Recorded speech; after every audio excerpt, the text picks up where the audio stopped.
Ao começar esse editorial, eu acredito que você vai pensar que eu endoidei, pirei na batatinha.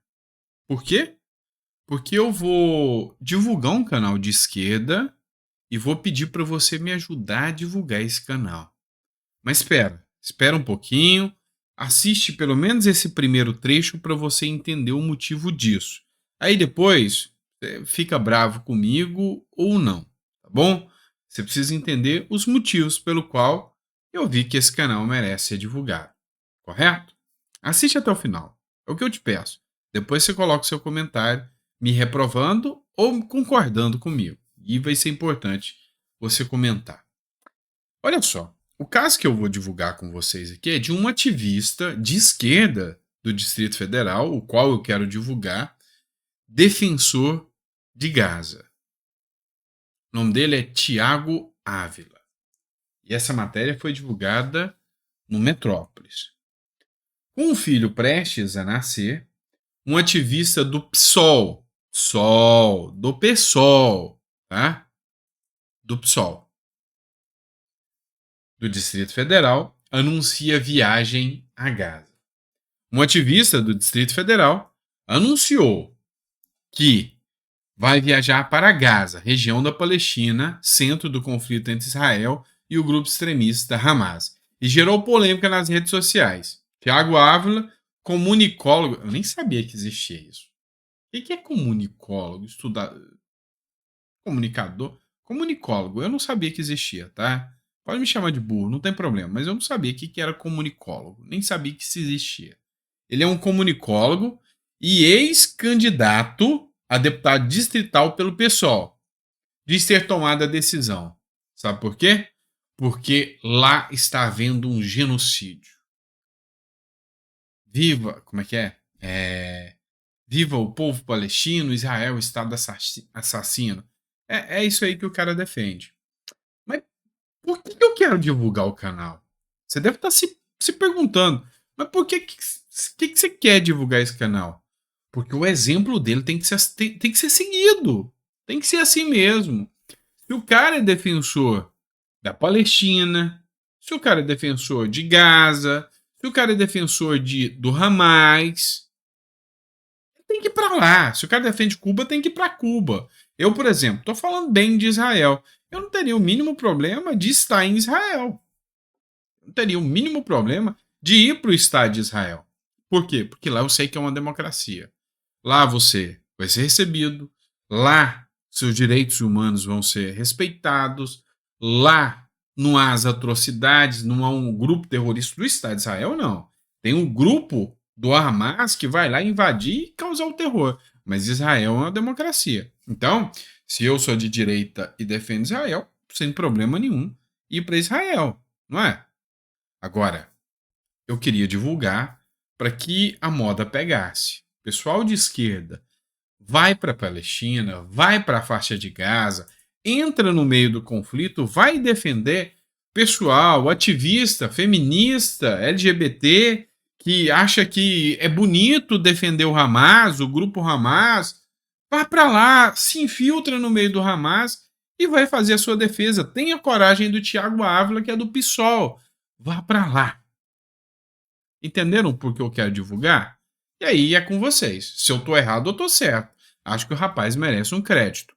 Ou tô errado, né? Esse é o meu ponto de vista. Mas bora lá. Tem mais matéria para vocês, tirando a ironia de lado agora.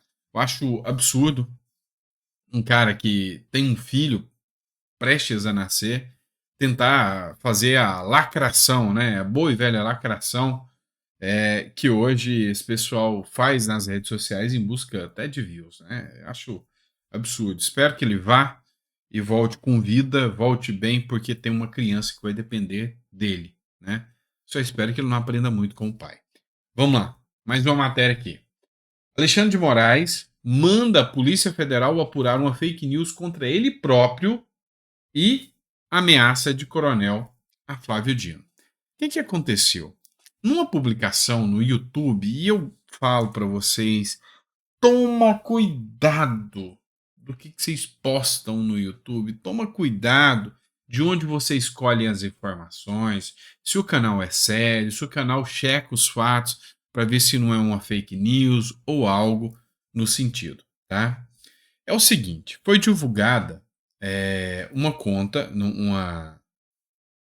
uma publicação contra o general Décio Ichons e o comandante do exército Tomás, um vídeo onde o sujeito falava que eles tinham um plano mirabolante para incriminar o Alexandre de Moraes e que iam pegar o Alexandre de Moraes, alguma coisa nesse sentido, né? Aqui, o que a matéria fala aqui, ó. A investigação sobre a fake news contra Moraes e os militares foi aberta após o general Décio Ichons relatar ter recebido questionamentos sobre um vídeo publicado no YouTube. Tal gravação falsamente dizia que Décio teria denunciado o comandante do exército e o ministro Alexandre de Moraes por supostos crimes que teriam cometido. E aí, o Alexandre de Moraes deu essa decisão, mandando abrir um inquérito e uma investigação aqui sobre quem divulgou, quem publicou esse vídeo. Então vocês têm que tomar muito cuidado, não espalha fake news, pega a informação de fonte confiável, porque eu não quero que você entre num problema, porque hoje é complicado, tá? A liberdade de expressão hoje está complicada, então não entre nessa de ficar espalhando fake news, toma muito cuidado no tipo de informação que você vai colher, no tipo de informação que você vai passar. Então, pegue alguém que use fontes confiáveis e que saiba usar, inclusive, as fontes do próprio grande consórcio para explicar para vocês o que está acontecendo, tá bom? Vamos lá, mais uma matéria para vocês, matéria dessa vez do Estadão. Mais uma vez, estou citando sempre o Estadão, vocês viram? Fronteira de Gaza e Egito é fechada e não há mais previsão de saída dos brasileiros, mesmo sem autorização. A passagem de Rafah, que separa a faixa de Gaza do Egito, foi fechada novamente nesta sexta-feira, dia 10, e os 34 brasileiros que haviam recebido autorização para sair do território permanecem em Gaza. Em entrevista coletiva, os ministros das Relações Exteriores, Mauro Vieira, diz que não tem certeza quando os brasileiros poderão cruzar a fronteira. Isso aqui foi uma derrota tão grande do governo Lula, mas de certa forma tem petista comemorando isso aqui. Deixa eu te explicar o porquê. O Lula já vem há quase um mês tentando tirar esses brasileiros que estão presos lá na faixa de Gaza, né? Estão detidos na faixa de Gaza. Por quê? Porque o grupo Hamas não vem autorizando a saída desses brasileiros. E o grande problema de tudo isso é que, até que enfim, haveria a possibilidade dos brasileiros saírem. O que aconteceu? Teve aquela reunião do Bolsonaro com o embaixador de Israel. Na verdade, não foi nenhuma reunião, foi um encontro lá na Câmara dos Deputados, onde o Bolsonaro falou: não, que lá não estava nada programado.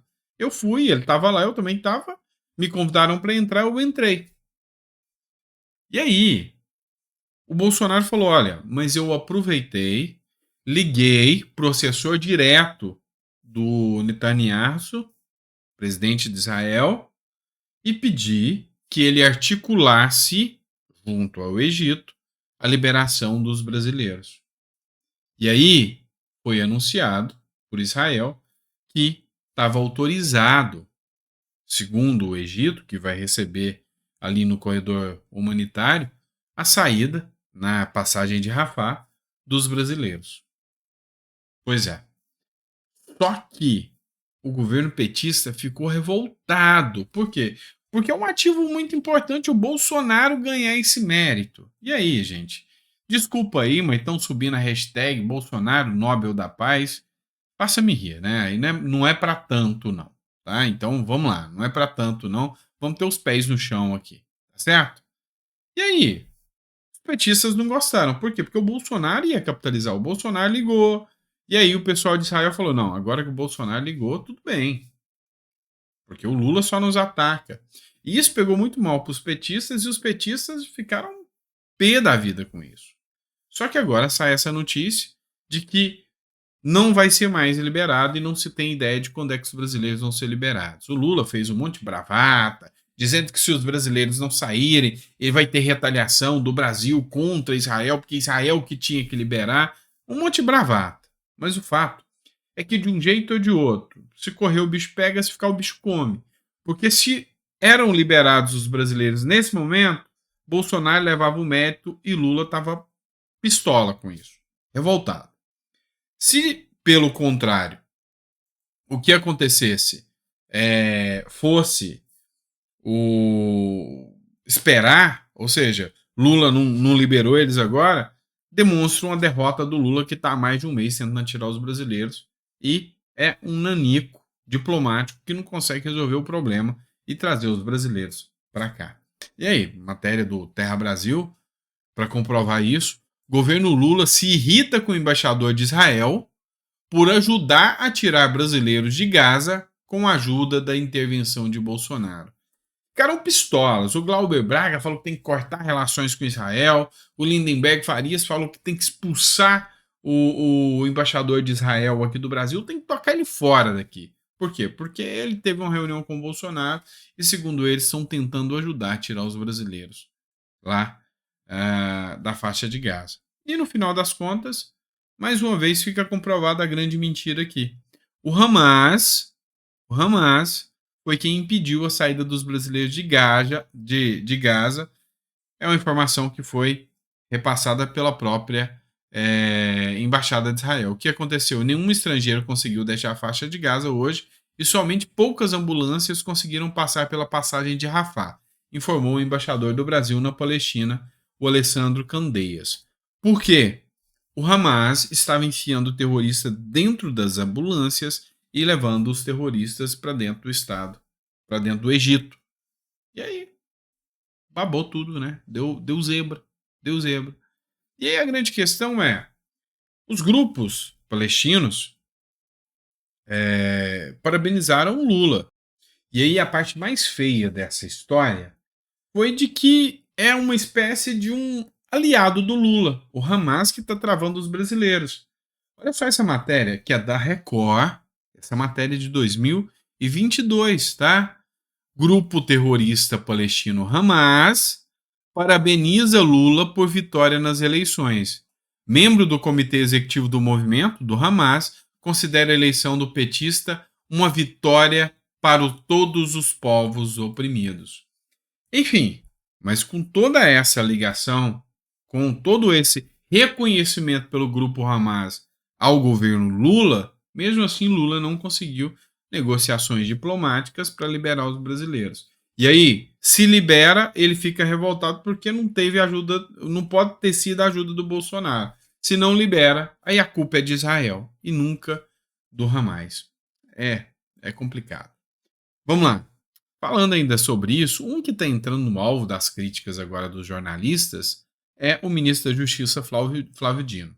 Olha só o que o Silvio Navarro falou sobre o Flávio Dino. Ele escreveu aqui, ó. A incompetência de Dino causa outro problema diplomático. Dino rebate Israel sob prisão de terroristas do Hezbollah. As declarações do Flávio Dino, que deveria estar preocupado com apresentar um plano para a segurança pública, causaram 2 incidentes diplomáticos para o Brasil. Primeiro com Portugal e agora com Israel. O caso de Portugal, vocês devem lembrar. Durante uma viagem, uma brasileira que estava no aeroporto foi ofendida com xingamentos xenofóbicos de uma portuguesa que lá estava. Dino prontamente, e até tem uma matéria do antagonista que diz que agiu como um mero usuário de Twitter, né? Um blogueirinho, já veio e falou: que Portugal é isso, que Portugal então devolva o nosso ouro, que o brasileiro tem direito de invadir Portugal também. Só que assim, não foi Portugal que ofendeu os brasileiros. Foi uma portuguesa que ofendeu uma brasileira. E aí as falas do Dino foram totalmente desnecessárias. Depois foram presos 2 indivíduos aqui no Brasil que estavam se aliando ao Hezbollah, grupo terrorista, para cometer ataques e assassinatos aqui no Brasil. E aí, essa prisão se deu porque teve uma cooperação entre o Mossad, me fugiu o nome, né, lá de Israel, e a Polícia Federal. E aí o Dino falou: não, aqui nenhum estrangeiro manda na Polícia Federal. Pô, os caras trabalharam em cooperação. Será que o Dino não sabe o que é cooperação? Então, causou críticas e eu vou colocar para vocês aqui a crítica do Silvio Navarro. Dino resolveu criar mais um problema diplomático para o Brasil, agora com Israel em meio a uma guerra em curso no território de Israel contra os terroristas do Hamas. E a notícia desta semana foi justamente a participação, o apoio desse outro grupo terrorista, o Hezbollah, é um grupo que nasceu na década de 80, na Guerra Civil Libanesa, e já produziu diversos atos terroristas em várias partes diferentes do mundo. Tem influência especialmente aqui, na Tríplice Fronteira, na nossa América Latina. Por exemplo, em 1992, um ataque terrorista contra judeus deixou 30 mortos em Buenos Aires. O Hezbollah está presente no Brasil até nas camisetas de assessores de parlamentares do PCdoB do Maranhão. PCdoB do Maranhão, Flávio Dino, não é mera coincidência. Esse assessor, que nós citamos várias vezes aqui no programa, lembramos dele ontem, trabalhava com o Márcio Gerri, um deputado amigo do Flávio Dino.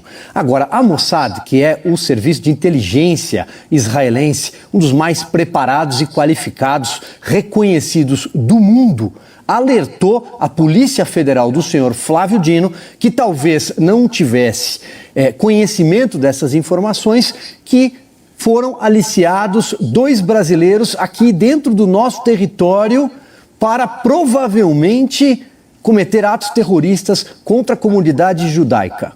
E aí o senhor Flávio Dino, 24 horas depois, resolve reagir e, repito, criar um problema diplomático mais uma vez para o Brasil. Qual o motivo? Qual o pano de fundo? O pano de fundo foi a presença ontem no Congresso Nacional do embaixador de Israel, que acabou se encontrando, não intencionalmente, não foi um encontro marcado, com o presidente Jair Bolsonaro, que também estava em Brasília por conta do desenrolar da reforma tributária que vocês acabaram de comentar. E para este governo que alimenta o ódio ao, abre aspas, bolsonarismo, o vilão desde sempre, qualquer pessoa que se aproxime do presidente Jair Bolsonaro e durante os 4 anos de governo ele manteve uma estreita relação de cooperação e amizade com Israel, esteve com o primeiro-ministro Benjamin Netanyahu, qualquer pessoa que se aproxime do presidente Jair Bolsonaro torna-se evidentemente persona não grata. Então, nós temos essa reação hoje do ministro Flávio Dino. Pois bem, finalizo complementando algo que já foi dito também ontem aqui em relação ao Hezbollah. É preciso, já que o senhor Flávio Dino não quer mais a cooperação de ninguém, que apresente resultados concretos do que já foi feito até hoje. Por exemplo, eu vou pedir para a nossa produção colocar na tela, eu queria citar uma reportagem antiga que mostra as raízes do Hezbollah, especialmente do Irã, porque o Irã está por trás da ação do Hezbollah, que é libanês. Isso é uma reportagem do brilhante jornalista Leonardo Coutinho, feita na revista Veja em 2018. E ele descobriu que o Irã mantinha um consulado fantasma na cidade de São Paulo. Né? Ou seja, o que seria um consulado fantasma que sequer o Itamaraty tinha conhecimento? Essa revelação, até consta ali na linha fina, né, de que o país tem uma representação diplomática que nem o Itamaraty conhecia, está em relatório sobre operações irregulares do Irã na América Latina, e isso vem na esteira de documentos que pertenciam a Alberto Nisman, aí já vai muito longe na história, é aquele procurador argentino que foi assassinado. Pois bem, o Irã está aqui. Aliás, o Irã, finalizo, Adriana, esteve aqui em fevereiro, quando atracou no Rio de Janeiro um porta-helicópteros e uma fragata que, segundo Elizabeth Begley, que é a embaixadora americana, foram utilizados no passado para atos terroristas. O governo Lula achou que tudo bem. Bom, falou necessário, né? Falou palavras duras, palavras fortes, mas que merecem ser analisadas. Bem analisadas. Não falou mentiras. Não falou inverdades. Enfim, esse é o Brasil de hoje, esse é o Brasil que a gente encara hoje, encara atônito e assustado, mas a gente sabe que ainda tem gente de coragem, como o Silvio Navarro, como o jornalista Silvio Navarro, o Alexandre Garcia, dentre outros, que tem a capacidade de expor os fatos como verdadeiramente são. Não é isso? Obrigado, pessoal. Grande abraço. Fica com Deus. Vejo vocês no próximo editorial.